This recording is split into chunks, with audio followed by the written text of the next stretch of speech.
everybody, my name is Yoshi Stack, and this is Live Alive. Live Alive? Live Alive? Live Alive? However you'd like to pronounce it. This is a JRPG that originally only came out for the Super Famicom in Japan in 1994. We never got it at all until just a few years ago when they announced this HD 2D remake of the game, and it's truly a magnificent thing to behold. If you have never experienced this game in either of its forms, I promise you, you're in for a good time. I just hope you can stand me long enough to be able to experience that ride for the great time that it's going to be. With that being said, let's get into it, shall we? So, the interesting thing about Live Alive, especially for the time that it came out in, is that there's not one central protagonist or even one central story. There's a bunch of characters we can pick from here, as you can see, and they're all from different time periods. So, going from where we've landed on first, we've got present day, prehistory, the Wild West, the near future, the distant future, Twilight of Edo Japan, and Imperial China. Every chapter has their own characters, their own storylines, their own gameplay gimmicks. None of these chapters feel the same from one to another. The best way I can think of to explain it is just to think of this game as like a collection of short stories that may or may not be vaguely related to each other. And we can go through these chapters in any order that you like. You can even bounce between them. So if you start playing the Wild West and you're like, this is boring, I want to go to present day instead, that is perfectly allowed. We could do this in any order, as I said, but the most common way that I've seen it done, and the way I'm going to be choosing to do it for this playthrough, is doing it in chronological order. So we're going to start here with prehistory. In a forgotten era before kings and kingdoms, a young man comes of age and is given permission by his tribe's stern elder to go forth and hunt together with his best friend Gory. Bereft of spoken words, they rely on their senses to survive, in particular, a powerful sense of smell. Guided by their noses, they track game and find shelter and learn much of the world and its dangers. Play prehistory. Play this chapter? Absolutely.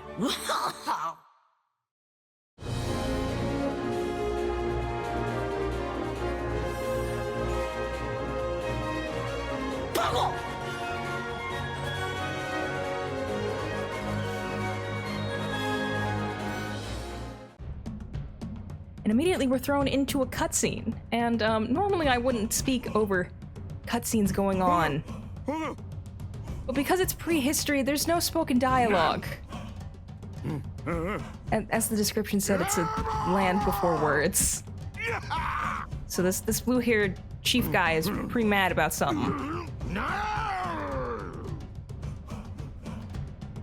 I guess blue hair ranks you above red hair? I don't know the hierarchy of anime hairstyles. Someone will have to inform me of that.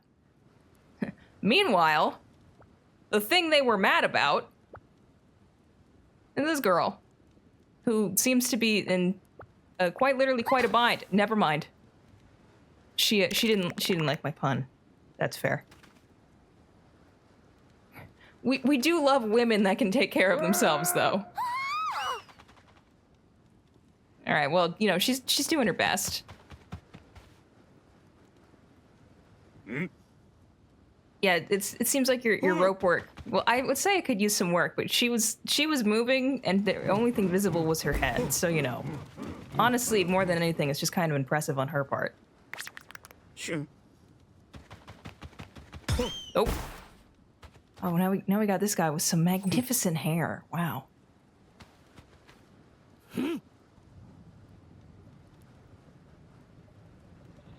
Oh my god. Sorry, I forgot about the Flintstones cars. Oh, these are great. I love it. I love this game so much, guys, I swear. It's wonderful. And on they go. Except for this guy, who is dead? Oh, nope. He got up. They didn't leave you any cars. There one up there? Decidedly not. Dude's just gonna have to hoof it. Do it the old-fashioned way. Back in my day. Alright, enough of that. On to a much brighter color palette. All right. God, now I'm just remembering going through this remake for the first time and just seeing all this stuff that they've updated in terms of appearance and stuff, and it's great. Oh, he's a mammoth. Isn't that fun? Oh. You know this guy's important because he has green hair. Again, I don't know what the anime hair hierarchy is, but he's got wild colored hair, so that must mean he's important. Good to know that started even in prehistoric times. Also, this mammoth seems small in comparison to this person. Is it just like a small mammoth? Is that what's happening? Oh. Okay, yes, it was just a baby. And you made the entire mammoth family mad. Look at what you done. Wow, that's a lot of them. And you know what? Dinosaur bones are always welcome. We do love a good dinosaur bone.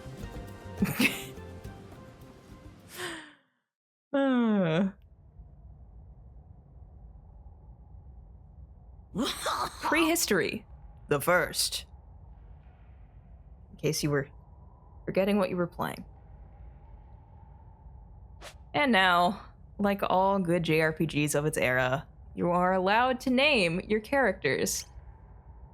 I have thought about giving them funny names, but I think I'm just gonna go with the default names. So our green-haired caveman protagonist here, his name is Pogo. So let's see what kind of hijinks Pogo gets up to here. Aside from being chased down by angry mammoths. Waking up in our little cave. And this is just gonna explain some basic stuff. There's a radar in the corner. And I can quit at any time. We're not gonna be doing that. We're gonna be doing each chapter in its entirety when we get there. I say in its entirety. I'm not promising 100% playthrough of this game. I'm gonna do a lot of the stuff in this game, but I'm not making promises about 100%. All right, we got our good friend Gory here, who I don't like the look on his face. I'm gonna be real here. I'm gonna go in our little stone drawer here. That's impressive stonework. You can have like a shelf made of stone like that. Wow. All right, let's head on out. And now we got this guy in the way. See, again, this is how you know Pogo's important. Look at this guy. He's got normal colored hair. Oh. We're being told that we gotta go see the elder. But we're gonna take a look around first before we do that. We're gonna start. We're running all the way over here because there's some stuff to collect. But first, we've got these guys. And they're, I guess, the caveman equivalent of the Three Stooges? Okay, they did their bit, now they're gone. Okay, well, we came in here to get some items. So we got a bone and a stick. That's good. Oh. Maybe don't poke the fire. Poking fire bad? Not good. Right, now we're gonna come in here. Also, yes, there's like little tips on the loading screen, but it goes by so fast that you cannot possibly read them. I think there's a menu that we can read them on later if I really wanted to. I've played this game before, so I don't really need that. But the reason we came in here to talk to this guy is he wants us to play a game. All right, so we gotta find the hay pile that's gonna have fewer cavemen in it. I think it's the one on the left here. We're gonna find out.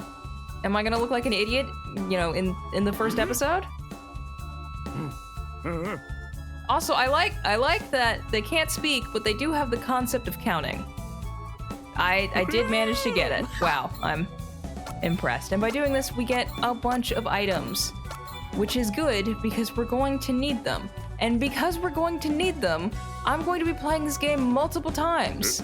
I am not necessarily going to make you watch that because that's not particularly interesting for you, which I recognize. I mean, there's a few different, you know, animations that they do here. And I was talking, so I have no idea which one has less in it. I'm gonna go with the one on the left again.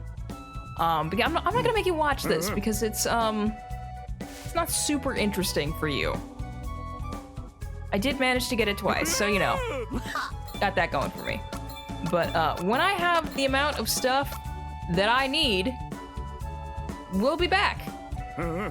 Oh yeah, I guess I should mention that there is a variation of this game where you need to find which pile Gory is in. So I'm showing that off because it is an easier version of the game. You just have to keep track of where the gorilla is. You're also able to like skip through cutscenes, which is helpful. Not that I'm doing it here, but if I hold down right trigger, I can just do that. All right, I'll be back when I'm done. Okay, so I have played through the game a number of times and I've gotten a bunch of resources. You can see here, this obviously I opened up my inventory. This will be important for reasons that will become clear shortly. Also, yes, this is our menu. We can see. I didn't know Gory was level 4 to begin with. I thought he was also level 1. Things I learn about this game that I've played before. Granted, I haven't played it since it came out. I got this game when it launched on my Switch, and I played it a lot, and I loved it. Okay, interesting. Yeah, so get used to a lot of that kind of humor in this chapter. It either lands with you or it doesn't, and this guy doesn't want to. Well, I can't say talk to me, but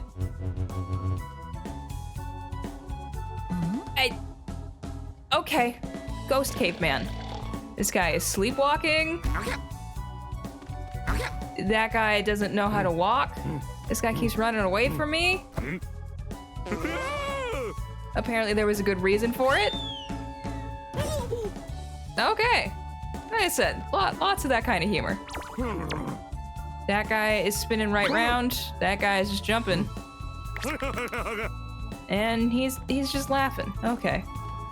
Is there anything for us in here? There's meat that we will get in trouble if we touch, so let's not do that. All right. No, the actual room we need to go into is right here because this is where the elder is. This is where we were told to go. And sort of. Not in so many words, because, you know, words don't exist yet. But we're being told that it's time for us to go out and hunt. I assume for the first time. If we're being taught how. But before we do that, yeah, I know you're gonna tell me to go follow that guy. I understand that. I got some other stuff to do first, such as raiding the elder's drawers to get myself a stick. What about up here? Nope. Got a 6th sense for that. Not allowed in there. All right. So they want us to go up north because that path was blocked before, and now we're allowed there. But first we're gonna come down here because this is a very important area. This area is for crafting. This is one of this chapter's gimmicks. By combining 2 different items, you can create new, potentially useful ones. Experiment with different combinations and see what happens. So, this is why I got all this crap here, because I've got a whole list of stuff that I need to make in order for my life not to be miserable while doing this. So we're gonna start with, just as an example, beast horn and dried skins. And now this guy is gonna go over in his little area, raise quite a commotion, and he's gonna come back and give me a laughing mask, which is an equipable item. What? Oh, okay, he's asking me if I want to continue or I want to stop. The thing with this chapter of there not being spoken dialogue does mean sometimes it's a little easy to get confused with what's going on. All right, so this is another case of I am not going to make you watch me do all this because I've got a lot of stuff to make, and it's just gonna be this over and over again. I will show you when I'm done with it all. Be right back. All right, 5 million years later, that's finally done. And let's go ahead and equip our stuff now, which luckily this game is nice and just has a recommended equipment button. Although I am going to swap this out. It's giving me lower speed and defense, but I like that attack bonus more. And we can equip accessories. Which, yeah, why wouldn't I just do this? And we can equip stuff for Gory as well. I do have some other stuff that is for later.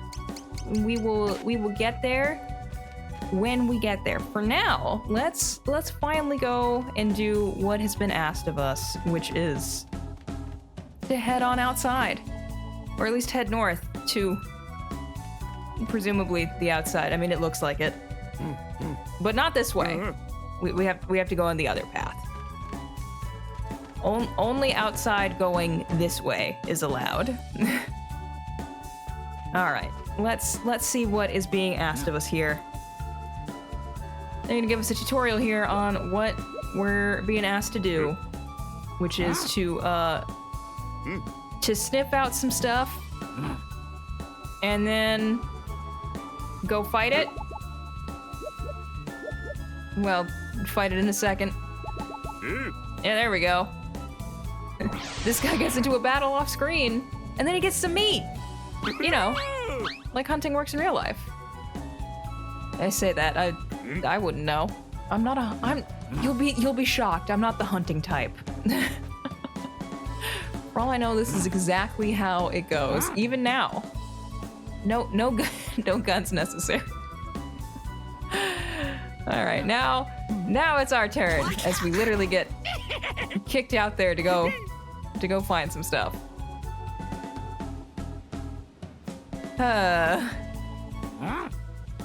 Behold the X button, because that's how we use our nose. Pogo has an extraordinary sense of smell that allows him to hunt game and find other things of interest. Press X to reveal scent clouds in the vicinity.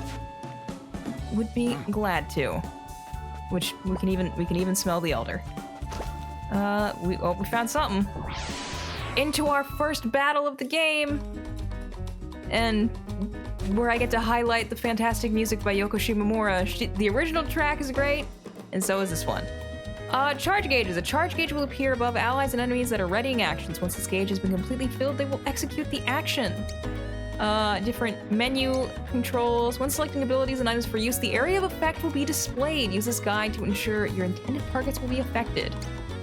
When an ally's HP is reduced to 0, they will no longer be able to fight. By restoring any amount of HP, will put them back in action. Be warned that if all allies are incapacitated, the game will end. If an incapacitated ally is damaged further, they will be immediately dismissed from the field. Dismissed characters cannot rejoin via healing or any other method. So that's just giving you a brief thing with the way combat works in this game. Any move you make basically makes time progress, which is what those yellow charge meters are for. They're not moving so long as you're not moving, but if I move, they all went up a little bit.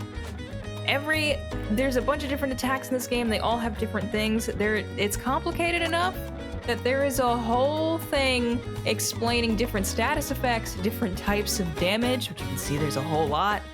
Damage tiles, and yeah. It's complicated, but it's also not. So, we have a grid here that shows our two attacks we have here, Bang Bash and Pow Kick. There's a lot of that this chapter. And they have the same area of effect. As long as there's an enemy within this range, we can hit him. So let's go ahead and hit this feral pup with Bang Bash. There we go. Now we move on to Gory and his abilities. This one is similar, but this one has a wider area of effect. So long as enemies are in this area, we can hit him. So let's go ahead and do it. Scareface.